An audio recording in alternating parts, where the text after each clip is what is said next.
Abaana abamu kati beetaaga okusoma tetulina buyambi, n'abantu abamu abatusuubiza okutuyamba obuyambi obumu tebuzze. Abudu Nsereko muto wa Yasin Kawuma tumusanze mu maka ga Kawuma n'alutuvira ku ntono. Mukadde maama azaala Kawuma Yasin obulamu bwe nga ye bwakendeeramu olwokuba nti yaviibwako omwana we. Asanga obuzibu amaanyi nnyo, abeera n'agamba nti ne Kawuma nga sikyamulaba. Agamba nti abasuubuzi bangi beeyama okuyamba abaana ba Kawuma wabula batono abatuukiriza, so nga n'abalala obuyambi babuleeterako kamera z'amawulire naye ng'okutuuka okusumulula munda nga byoya bya nswa. Basobola okukwata amawulire wano eno ne muvaawo omuntu n'omukuba essimu nga tagikwata, n'omukuba essimu ndi mu meeting. Tukitegedde nti abaana ba Kawuma bonna bali ku ssomero wadde ng'ensimbi z'okubasasulira ebisale bazinoonyeza mu kiwato nga mazina. Nsereko asuubira nti okukkiriza amataaba agaabaleetebwa omuyimbi Catherine Kusaasira kyabakosa, kubanga abantu abalala abaali beeyamye okuyamba olwategeera nti eriyo omukono omulala ogubayambye ne babivaako. Omwami bamuyita Royal Akafuuzi oba omumanyi, yali akola ku musango gwa Kawuma Yasin era nga yatambuza ensonga ezo. Bwe yamanya nti ate tukutte ssente ezo ndowooza amaanyi ne gamuggwaamu. Siddangamu okulya musango nti oba gutambula nti oba biki, kati simenya kigenda ku musango. Newankubadde bafubye okunoonya omubaka wa Kyaddondo East Robert Kyagulanyi Ssentamu, kyokka tebannaba kufuna mukisa gumusisinkana. Oba twetaaga okuba nga tukumiitinga twogeremu ku nsonga z'abaana, tuyambiddwa tutya? Maama mu kyalo yeetaaga obuyambi, tetuyambiddwa kyamaanyi kuba ne mukadde yennyini maama yali yeetaaga okusinkanako Bobi Wine. Bano mukadde kano baagala gavumenti etule n'ab'enju ya Kawuma si kuba wa lipoota kyokka wabula n'okuyamba abaana ba Kawuma okusoma.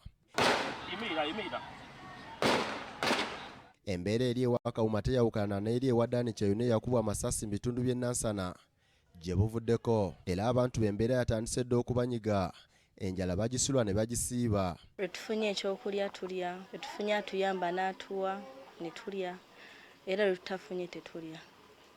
Ate tuba tunakola ki? Tubeerawo era ng'abantu, kubanga ffenna ng'abantu, ffenna nga famire twali twesigamye ku Kyeyune Dani. Ennankulabi ezooni ey'okuna mu Kampala gye tusanze nnyina wa Kyeyune nga n'okutuusa kati takkiriza nti mutabani we yafa. Badde alina abaana basoma era nga naffe wano yakola ki, yatulabirira. Kati ne tulinda tulabe oba omusirikale oyo akwatibwa eyatta omuntu waffe, kubanga tetumanyi lwaki yattibwa. Betty Nakazi namwandu w'omugenzi Kyeyune atutegeeza nti ennaku zino embeera nkalubo kubanga eyali alabirira famire eno takyaliwo. Tuli wano era tulinga nfunzi, tusaba buyambi, ayinayo kyaba ayina n'atuwaayo. Abatukwatibwa ekisa ne batuwaayo ekyokulya, kuba tetukolera ndowooza otulaba. Ono atutegeeza nti embeera gye bayitamu beetaaga ssaala okuyambibwa kubanga n'abaana ku ssomero baabagoba. Gavumenti yatusuubiza oba poliisi ya Uganda tibajja kuleeta ripooti ku ngeri omwami wange gye yafaamu naye tetunnagifuna.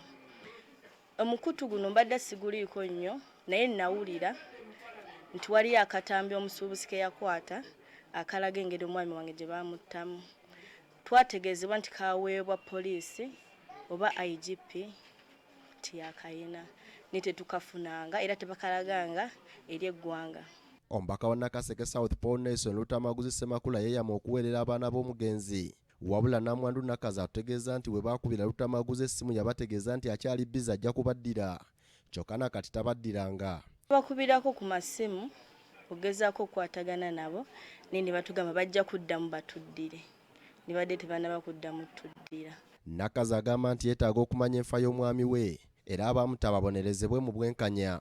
Wano wenyimidde White Happy Street ekisangibwa mu zooni ey'okutaano mu bitundu by'e Nankulabye ng'ebiseera by'eddembe bya Dani Kyeyune yakubwa amasasi e Nansana yabimalanga wano.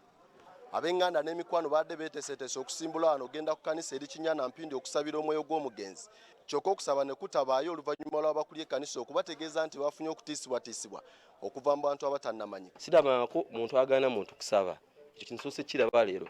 Twayogera n'omubuulizi n'agamba ekyakyaniriza nnyo mu society kubanga y'okusaba alabanga tubanga abaddiza eri Katonda. Bano era bavumiridde enkozesa y'amasasi ennaku zino, baagala gavumenti eyongere okutendeka abasajja baayo ku nkozesa y'emmundu. Saba bonna ebitongole byonna bikwatibwako bisobole otuwa waakiri akatambi kuba tuwulira weekali.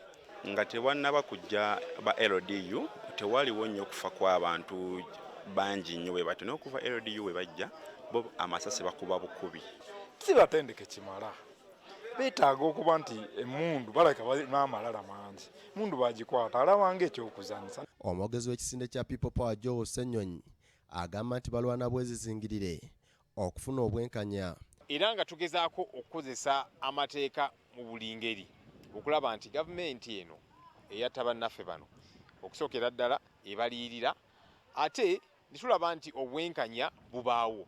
Bwe tutuukiridde poliisi eganye okubaako ne kyeyogera ku nsonga zino. Abantu bangi bafunye okusoomoozebwa okw'ekikanga kino naye nga n'okutuusa olunaku olwaleero tebafunanga kuyambibwa. Ekibuuzo kiri nti ani avunaanyizibwa era ani asobola okuyamba abantu bano okufuna obwenkanya. Sesanga bate BBS Telefina ageesigika.